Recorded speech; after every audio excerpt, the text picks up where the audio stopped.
Vladimir Putin must understand that NATO too formed an alliance with nuclear weapons.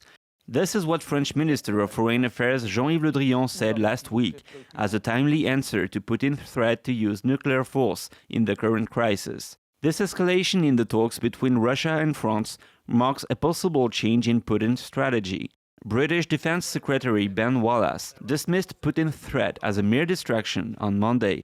French historian Philippe Fabry says Putin is addressing European leaders who are supporting Ukraine rather than making a direct threat. I think Russia wanted to intimidate EU countries in an efficient way, especially Germany, who at first did not want to intervene, but then supplied Ukraine with weapons, and other EU countries such as the Czech Republic, Poland, or Finland.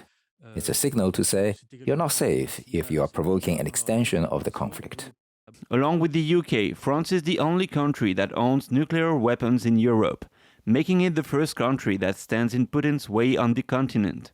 Fabry says this redefines the space between Russia and France as a potential battleground. Putin using the nuclear dissuasion is a break in the strategy. In fact, this marks the return of a conventional war over a space that is not covered by countries that can use nuclear weapons. Fabry is working on European history, particularly on the occurrence of conflicts. He was one of the first to have warned since 2014 that Russia would go for an open war in Ukraine. He says EU sanctions will have a strong impact on Russia, and the alliance against Putin sets the conditions for a Russian defeat. But he says he believes the current measures won't stop the Russian leader. The most important point to me is that we shouldn't be too optimistic in what is coming. Many people said Putin won't dare. Now they are saying he won't make it.